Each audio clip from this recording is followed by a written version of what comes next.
Welcome to Access Asia. I'm Molly Hall. Coming up in today's show. Arming Pakistan's educators, deadly university attacks prompt debate over whether or not teachers should have guns in the classroom. And it's known as Asia's cleanest village, a town in northern India where littering is forbidden. Plus, move over Barbie, here comes Child Angel. It's the doll that's taking Thailand by storm, and this lifelike toy is for adults. First, an attack by gunmen on a university in Pakistan has sparked a heated debate over guns. During the assault, an assistant professor used a gun to shoot back at the attackers. Well, he's been hailed as a hero for saving students, and now there are growing calls to arm teachers. Headmaster Naveed Gul is part of a new breed of teachers in Pakistan.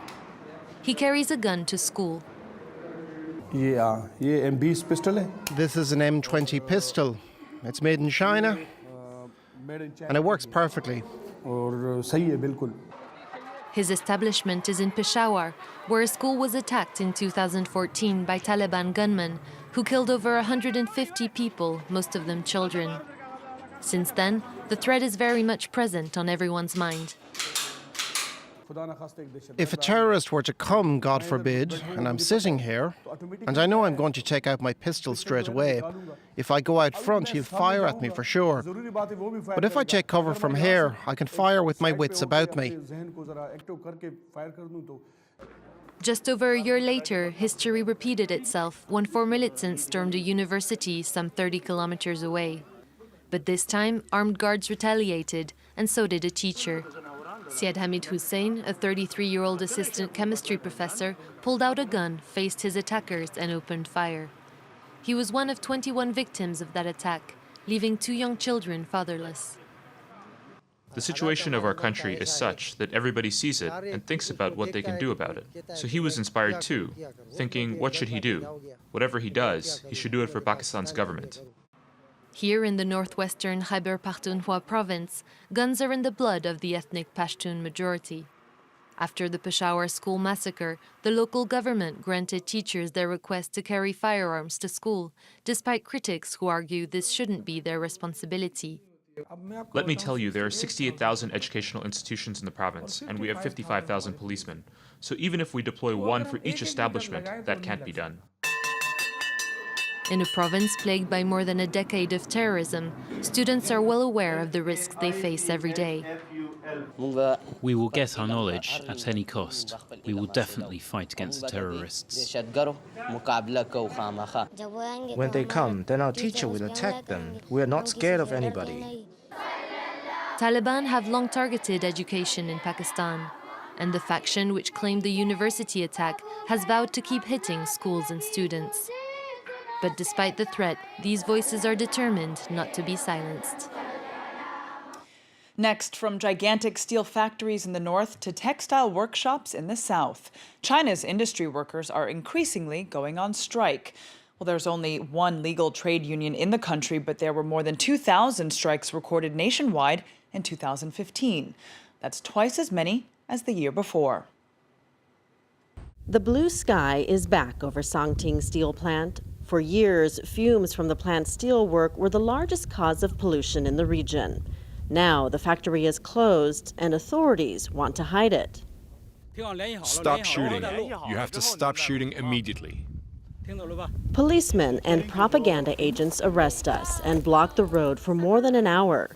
The closing of the steel plant is a sensitive issue. Because of a decline in orders, all the employees were kicked out last November. 3,000 workers fired overnight. They protested in front of the headquarters of the local Communist Party. In 2015, there were 2,300 demonstrations like this one all over China, 2 times more than in 2014. However, protests are illegal in China, and the sanctions are severe. The Songting steel plant workers who dared to protest talked to us.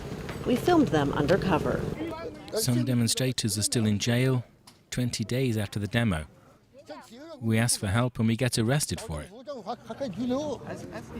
The steel plant was the major employer in the town of Qian'an. Like all the northern region, the Rust Belt of China, this city is suffering from the current economic slowdown.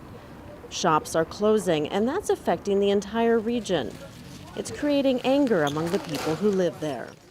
The price of iron is dropping so much that it's bad for the entire economy. Nobody can support the loss of so much money. Also, young people have left their homes to find work. Now there are only old people left here. Another sector in crisis, coal mining. 1,200 mines closed last year because of the slowdown and measures to reduce pollution. Authorities, in order to improve air quality, have decided to reduce coal extraction like here in Majiago. This mine is cutting back its activity and will close permanently soon. This man has worked here for more than 20 years. Last month, for the first time in his life, he protested against the slowdown in activity. He wanted to be interviewed anonymously. Talking with foreign media could lead to severe punishment. At the beginning of 2015, we organized a demonstration because there was a decrease in activity and we did not get paid. We went to the local authorities to try to solve the problem, but nothing changed. We're really angry. We don't have a minimum wage. The anger is even greater in Guangdong province in southern China. The nickname for this industrial region is the fabric of the world. There are twice as many demonstrations here than anywhere else in China. This man's nickname is Wen. He doesn't want his face to be filmed. He used to be a worker in an electronic factory. He now works in an NGO to protect workers. He says the social situation now is very tense. Order books are almost empty. Factory production has significantly diminished. So workers are having a hard time finding new sources of income. Many workers, especially migrant workers, have no insurance, no health coverage. That's why so many are going on strike, getting organized to defend themselves. Till now, the only answer from authorities was tight repression.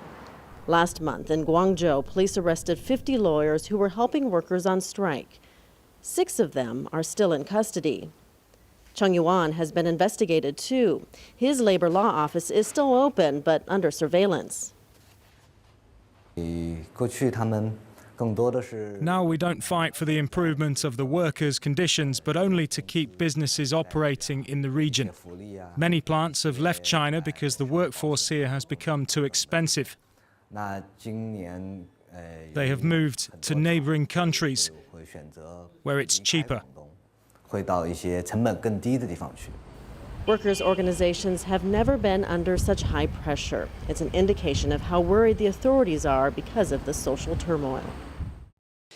Now let's head to a remote town in India that's been dubbed the cleanest village in Asia.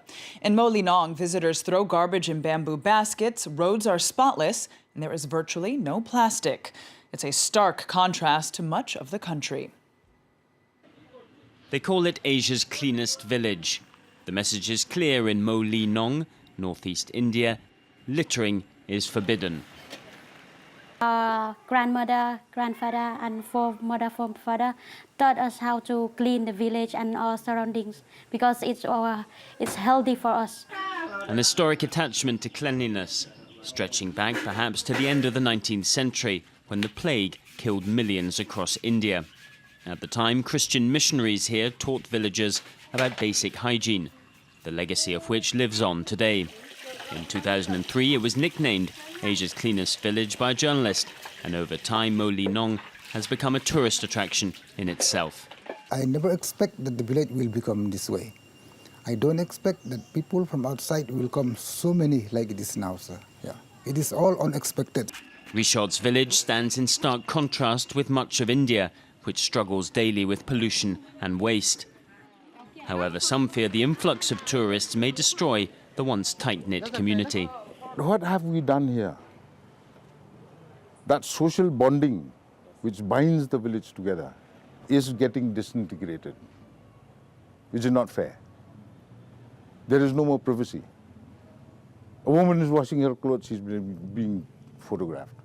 Change may indeed be afoot, but whatever happens, this village's zero tolerance towards litter is at the very least an example for the rest of the country to follow. Next, it's the craze of the moment in Thailand, lifelike dolls. But we're not talking about children's toys. Adults are carrying the so-called child angel dolls as good luck charms. Kate Moody takes a look. Carrying their babies through the streets and bringing them to a Buddhist temple for a blessing. Except these aren't real children. They're child angel dolls, Thailand's latest fad.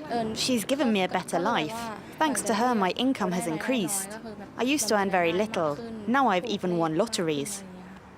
The size of an infant or toddler, the dolls go through a ritual which is believed to implant positive spirits or even a child's soul, which then bring good luck to the so-called adoptive parents. Before I make these special markings, I ask people what's troubling them, what made them want to raise these child dolls. After I preach to them and they understand my message, I think, okay, I will do it as moral support to help them through their difficulties. Like many trends, this one was sparked by celebrities. One of the first was this radio host who claims that his doll Wansai helped save his job and whose social media accounts are filled with photos of the two together. Some more skeptical observers say the craze reflects broad anxiety about Thailand's struggling economy and political instability and a tendency to seek solace in animist beliefs. Part of the reason that people buy these dolls is they don't have kids or aren't earning very much. But once they adopt a doll, their lives really improve. The dolls, which can cost up to $800 have sparked problems too. Police have raided the offices of vendors accused of importing certain models without paying taxes, and air safety authorities have warned they must be stowed like luggage on airplanes. Others, though, are cashing in. Local media reports that Thai Smile Airlines is selling window seats and special in-flight meals for their child angel passengers. Well, finally, we'll leave you now with images from the Indian Art Fair in New Delhi. It's the largest in South Asia, and it showcases the region's vibrant contemporary art scene. That's it for this edition. Thank you for joining us. We'll see you next time at Access Asia.